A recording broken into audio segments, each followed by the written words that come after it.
This is The Hiding Place by Corrie ten Boom, Chapter 11, The Lieutenant. I was walking with a guard behind and a little to the right of her so my feet would not touch the sacrosanct mat, down a corridor I had not seen before. A turn to the right, a few steps down, right again. What an endless labyrinth this prison was. At last we stepped out into the small interior courtyard. A drizzle of rain was falling.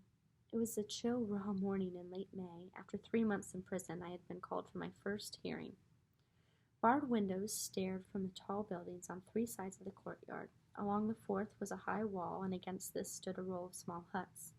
So these were where the infamous interrogations took place.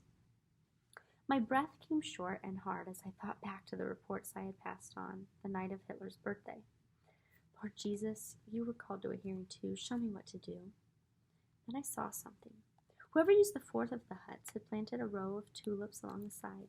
They were wilted now, only tall stems and yellowing leaves, but, dear Lord, let me go to hut number 4.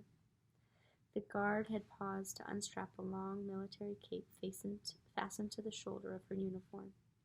Protected from the rain, she crunched up the gravel path, past the first hut, the second, the third. She halted in front of the hut with the flower bed and rapped on the door. "Ja, herein," called a man's voice. The guard pushed to open the door, gave a straight-arm salute, and marched smartly off. The man wore a gun in a leather holster and a bare-boned uniform. He removed his hat, and I was staring into the face of the gentle-mannered man who had visited me in my cell. "I'm Lieutenant Roms," he said, stepping to the door to close it behind me. "You're shivering. Here, let me get a fire going." He filled a pot-bellied stove by a small coal scuttle, and for all the world a kindly German householder entertaining his guest. What if this was a subtle trap? This kind human manner, perhaps he had simply found it more effective than brutality in tricking the truth from affection-starved people. Oh Lord, let no weak gullibility on my part endanger another's life. "I hope," the officer was saying, "we won't have many more days this spring as cold as this one." He drew out a chair for me to sit on. Wearily, I accepted it. How strange, after 3 months, to feel the chair back behind me. Chair arms for my hands. The heat of the stove was quickly warming the little room. In spite of myself, I began to relax. I ventured a timid comment about the tulips. So tall, they must have been beautiful. "Oh, they were," he seemed ridiculously pleased. "The best I've ever grown. At home, we always have Dutch bulbs." We talked about flowers for a while, and then he said, "I would like to help you, Miss ten Boom, but you must tell me everything. I may be able to do something, but only if you do not hide anything from me." So there it was already, all the friendliness, the kindly concern that I had half believed in, all a device to elicit information. Well, why not? This man was a professional with a job to do, but I too, in a small way, was a professional. For an hour he questioned me, using every psychological trick that the young man of our group had drilled me in. In fact, I felt like a student who had crammed for a difficult exam and then is tested only on the most elementary material. It soon became clear that they believed the Beige had been a headquarters for raids on food ration offices around the country. Of all the illegal activities I had on my conscience, this was probably the one I knew least about. Other than receiving the stolen cards each month and passing them on, I had no details of the operation. Apparently, my real ignorance began to show. After a while, Lieutenant Roms stopped making notes of my hopelessly stupid answers. "Your other activities, Miss ten Boom? What would you like to tell me about them?" "Other activities? Oh, you mean you want to know about my church or for mentally retarded people?" And I plunged into an eager account of my efforts at preaching to the feeble-minded. The lieutenant's eyebrows rose higher and higher. "What a waste of time and energy," he exploded at last. "If you want converts, surely one normal person is worth all the half-wits in the world." I stared into the man's intelligent blue-gray eyes. True National Socialist philosophy, I thought. Tulip bed or no. And then, to my astonishment, I heard my own voice say boldly, "May I tell you the truth, Lieutenant Roms? This hearing, Miss ten Boom, is predicated on the assumption that you will do me that honor." "The truth, sir," I said, swallowing, "is that God's viewpoint is sometimes different from ours. So different that we could not even guess at it unless he had given us a book which tells us such things." I knew it was madness to talk this way to a Nazi officer, but he said nothing, so I plunged ahead. In the Bible, I learned that God values us not for our strength or our brains, but simply because He has made us. Who knows? In His eyes, a half-wit may be worth more than a watchmaker. Or a lieutenant. Lieutenant Rom stood up abruptly. That will be all for you today. He walked swiftly to the door. Guard! I heard footsteps on the gravel path. The prisoner will return to her cell. Following the guard through the long, cold corridors, I knew I had made a mistake. I had said too much. I had ruined whatever chance I had that this man might take an interest in my case. And yet the following morning, it was Lieutenant Roms himself who unlocked my cell door and escorted me to the hearing. Apparently he did not know of the regulation that forbade prisoners to step on the mat, for he indicated that I was to walk ahead of him down the center of the hall. I avoided the eyes of the guards along the route guiltily as a well-trained dog discovered on a living room sofa. In the courtyard this time was a bright sun. The bright sun was shining. Today, he said, we'll stay outside. You're pale. You're not getting enough sun. Gratefully, I followed him to the farthest corner of the little yard where the air was still warm. We settled our backs against the wall. I could not sleep last night, the lieutenant said, thinking about that book where you have read such different ideas. What else does it say in there? On my closed eyelids, the sun glimmered and blazed. It says, I began slowly, that a light that has come into this world, so that we need no longer walk in the dark. Is there darkness in your life, Lieutenant? There was a very long silence. There's great darkness, he said at last. I cannot bear the work I do here. Then all at once he was telling me about his wife and children in Bremen, about their garden, their dogs, their summer hiking vacations. Bremen was bombed again last week. Each morning I asked myself, are they still alive? There is one who has them always in his sight, Lieutenant Roms. Jesus is the light the Bible shows to me, the light that can shine even in such darkness as yours. The man pulled the visor of his hat lower over his eyes. The skull and crossbones glinted in the sunlight. When he spoke, it was so low I could hardly hear. What can you know of darkness like mine? 2 more mornings the hearings continued. He had dropped all pretense of questioning me on my underground activities and seemed especially to enjoy hearing about my childhood. Mama, father, the aunts, he wanted to hear stories about them again and again. He was incensed to learn that father had died right here in Stavanger. The documents on my case made no mention of it. These documents did answer one question, the reason for solitary confinement. Prisoner's condition contagious to others in the cell. I stared at the brief typed words where Lieutenant Rom's fingers rested. I thought of the long, wind-haunted nights, the scowling guards, the rule of silence. But if it wasn't punishment, why were they so angry with me? Why couldn't I talk?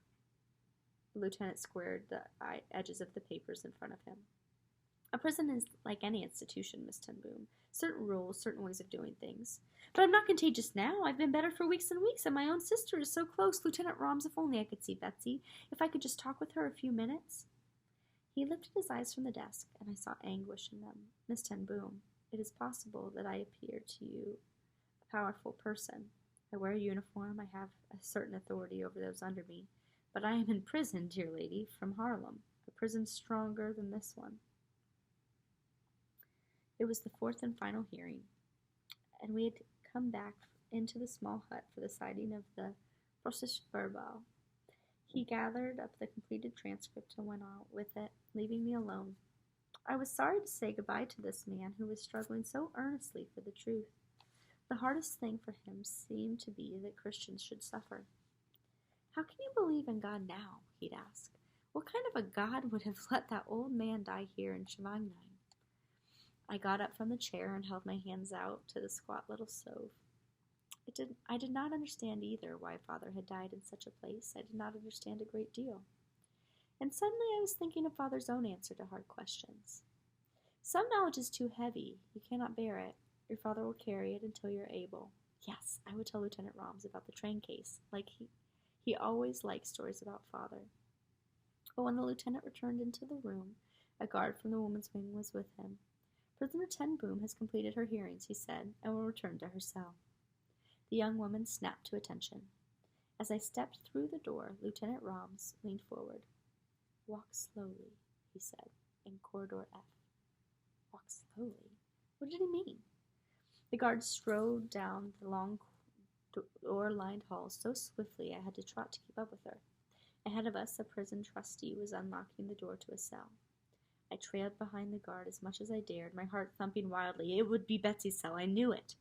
When I was abreast of the door, Betsy's back was to the corridor. I could see only the graceful upswept bun of her chestnut hair. The other women in the cell stared curiously into the corridor. Her head remained bent over something in her lap. But I had seen the home Betsy had made in Shivang 9. For unbelievably against all logic, the cell was charming. My eyes seized only a few details as I inched reluctantly past. The straw pallets were rolled instead of piled in a heap, standing like little pillars along the walls, with each lady's hat on top it. A headscarf had somehow been hung along the wall. The contents of several food packages were arranged on a small shelf. I could hear Betsy saying, "The red biscuit tin here in the center." Even the coats hanging on their hooks were part of the welcome of that room.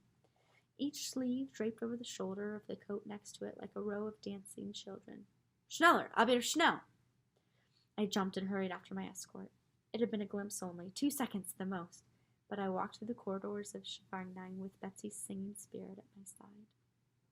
All morning I heard doors opening and closing. Now keys rattled outside my own. A very young guard in a very new uniform bounded in. "Prisoner, stand at attention," she squeaked. I stared at her wide, blinking eyes. The girl was in mortal fear of something or someone. Then a shadow filled the doorway, and the tallest woman I had ever seen stepped into the cell. Her features were classically handsome, the face and height of a goddess, but one carved in marble. Not a flicker of feeling registered in her eyes. "No sheets in here either, I see," she said in German to the guard. "See that she has 2 by Friday. 1 to be changed every 2 weeks. The ice-cold eyes appraised me exactly as they had in bed. "How many showers does the prisoner get?" The guard wet her lips. "About 1 a week." Watched my string. 1 a week, 1 shower a month was closer. "She'll go twice a week." Sheets? Regular showers? Were conditions going to be better? The new head matron took 2 strides into the cell. She did not need the cot to reach the overhead bulb. Rip! Off came my red cellophane lampshade.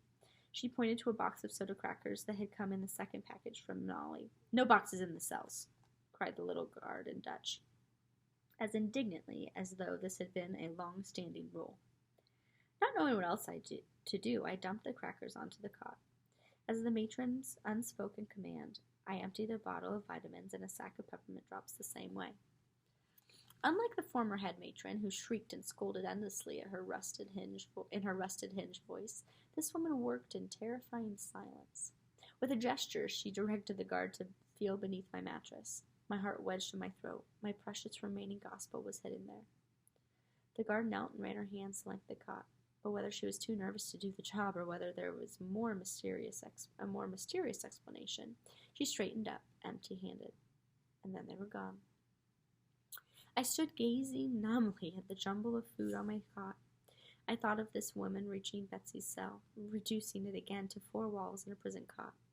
A chilling wind was blowing through Shivang 9, cleaning, ordering, killing. It was this tall, ramrod straight woman who unlocked the door to my cell one afternoon in the second half of June and admitted Lieutenant Roms. At the severity in his face, I swallowed the greeting that had almost burst from me. "You'll come to my office," he said briefly. "The notary has come." We might as well have been total strangers. "Notary?" I asked stupidly. "For the reading of your father's will." He made an impatient gesture. Obviously, this minor matter had interrupted a busy day. It's the law, family present when the will is opened. Already he was heading from the cell and down the corridor. I broke into a clumsy run to keep up with the strides of the silent woman beside me. The law? What law? And since when had the German occupation government concerned itself with Dutch legal procedures? Family? Family present. No, don't let yourself think of it. At the door to the courtyard, the matron turned, erect and impassive, back along the corridor. I followed Lieutenant Roms into the dazzling early summer afternoon. He opened the door for me into the 4th hut. Before my eyes adjusted to the gloom, I was drowning in Willem's embrace. "Corrie, Corrie, baby sister!" It was 50 years since he had called me that. Now Nolly's arm was around me too, and the other one still clinging to Betsy, as though by the strength of her grip she would hold us together forever. "Betsy! Nolly! Willem!" I did not know which name to cry first. Tyne was in that little room too, and Flip, and another man. When I had time to look, I recognized the Harlem notary who had been called in on the watch shop's few legal consultations. We held each other at arm's length to look. We babbled questions all at once. Betsy was thin and prison pale, but it was Willem who shocked me. His face was gaunt, yellow, and pain-haunted. He had come home this way from Scheveningen, Time told me.